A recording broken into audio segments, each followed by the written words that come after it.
Hello. It's cold out here. Anyway, back to the story. Now, where were we? Oh yes, chapter 5. Tea and fairy cakes. One senior and one child to Brighton, please. Lizzie stood next to Mrs. Barnett, holding the handle of her small suitcase on wheels. She had been given it last year for her holiday to Spain, and it made a change to be going somewhere where she wanted to go. But it was all a bit of a mystery still to her. Only a couple of days before, she'd been a normal 12-year-old schoolgirl with a guinea pig, and had an ordinary old lady as a neighbour. Now she was a 12-year-old witch, with a witch for a neighbour and a talking guinea pig. And the more she thought about it, the more unreal and ridiculous it sounded. Yes, you are, Lizzie dear. It was Mrs. Barnett, Doris, with the tickets. Yes, I am. What? It was as if Lizzie's mind had suddenly gone blank, just like when someone turns off the TV and the screen goes off. Yes, you are a witch. Now come on then. We've an adventure to start. Lizzie looked at the tickets. It says one way and not return. Why haven't we got return tickets, Doris? Lizzie sounded a little frightened, as if she wouldn't be coming back. Was she being kidnapped? Was this what it was all about, old ladies kidnapping and demanding a ransom? Calm down, Lizzie. We'll be coming back with Malcolm. He'll bring us home. But we need to stop off along the way to pick up something very important. You'll understand when we get there. Lizzie's heartbeat began to slow down from the frantic boom, boom, boom that seemed to be sounding in her chest.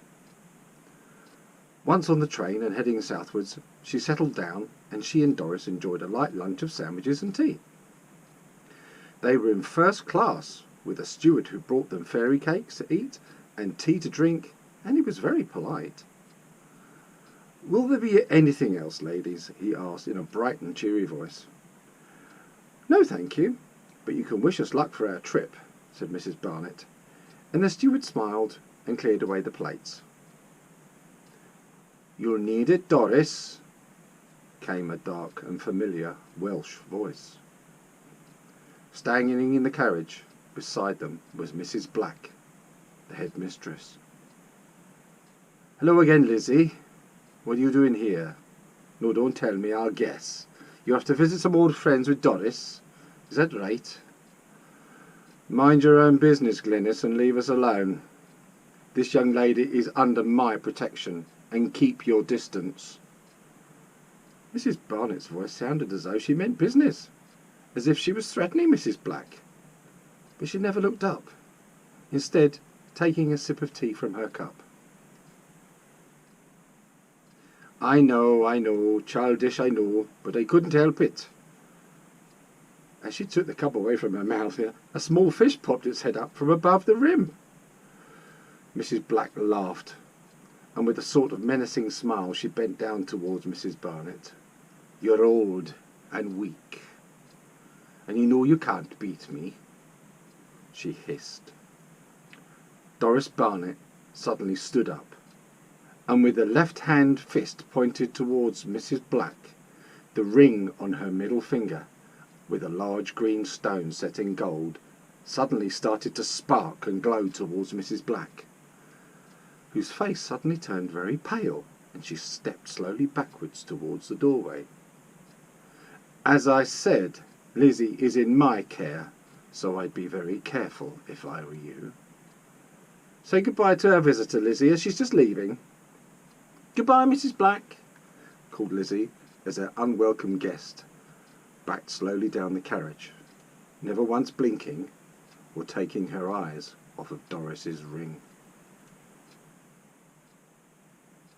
As Mrs. Black left the carriage through the door at the end, Mrs. Barnett sat down. It's not often I'm called on to act like that, but I have told your parents I shall look after you, and I shall. Doris seemed quite out of breath, and it took 3 more cups of tea for her to get back to normal. A few hours later they arrived at King's Cross Station in London, where Lizzie was astounded to see so many people in one place. It was busier than the centre of York on a bank holiday weekend, and that was really busy. As they stepped from the train, The half-hidden face of Mrs. Black peeked from behind a door on the train carriage as she watched as Mrs. Barnett led Lizzie towards a car rental desk. "Good afternoon, madam. How may I help you?" beamed the young lady with frizzy blonde hair behind the desk. "I'm Lady Barnett, and I have a reservation." Lady Barnett? Who's Lady Barnett? What was going on? Perhaps it was a trick, thought Lizzie. "Yes, of course, Lady Barnett. Your car is waiting, and I'll have someone take your bags for you. Please follow me." The blonde lady seemed to be very happy to see Mrs. Barnett, and when they got to the rental car, Lizzie could see why she was pleased to see her. "A Rolls Royce! That's a Rolls Royce!" squeaked Lizzie, in probably the highest voice she'd ever spoken in. "Get in, Lizzie, dear, and do close your mouth." Lizzie's mouth had dropped open again, just as it did a couple of days ago at Doris's house. A man in a suit and a tie, and wearing a sort of flat hat on his head, put their bags into the boot of the car and closed the doors for Lizzie and Mrs. Barnett. "Where may I take you, madam?" asked the smartly dressed man as he sat in the driver's seat. Lizzie looked at Mrs. Barnett and waited for her to speak. "To the Bank of England." "Please, driver." To say she was stunned didn't really cover it. Lizzie was gobsmacked. "The Bank of England? Why are we going there, Doris? You're not going to rob it, are you?" Again Lizzie had a concerned look on her face. As they drove through the busy streets of London, Lizzie could see so many places that appeared on the news programmes that her parents watched. It was like being in the news herself as they drove. Lizzie could see that every now and again someone, usually with a camera, would look to see who was in the big posh car, driven by a man in a hat. "They probably think you're royalty, miss," said the driver, turning and smiling in a joking sort of way. "I suppose you could say she is," replied Mrs. Barnett in a very posh voice. The driver turned back, suddenly wondering if he was taking somebody extremely important to their destination. Mrs. Barnett took a small mobile phone from her bag and dialed a number. "Hello, Percy. Doris Barnett here. Yes, really. I've come to collect the box. If you could meet me and my companion in 5 minutes, that would be splendid. Thank you. Goodbye." She put the phone back in her bag and turned to Lizzie, squeezing her hand. "Soon be there, dearie." As the big car pulled up outside the Bank of England, a policeman approached and bent down to speak to the driver. "I'm afraid you can't park here on these yellow lines, sir. You'll have to—" As the window wound down, the policeman glanced back into the rear of the car and suddenly stood up very straight. "I'm terribly sorry, ma'am. I didn't realise it was you. I was about to ask the driver to move on, but don't you worry. I'll make sure you can stay parked here as long as you like." And with that, he spoke into his radio attached to his jacket. He then helped Mrs. Barnett and Lizzie out of the car by offering his hand and walked them up the big stone steps to the front door, where they were met by another man, also in a suit and tie, but this man had a big grin on his face. Lizzie watched the policeman walk back down the big steps, adjusting his uniform as he went.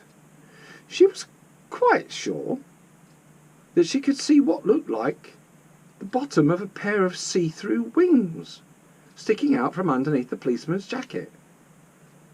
But that couldn't be right, could it? Mrs. Barnett put out her hand to the man at the top of the steps, and as he took it in his, he bowed his head. Mrs. Barnett put her hand out to the man. "Percy, so lovely to see you again." Mrs. Barnett beamed a smile at the man who had such a large grin on his face. "And who do we have here?" "My name is Gerald Percival, but you can call me Percy if you like, young lady." Lizzie Queen. My name is Lizzie Queen."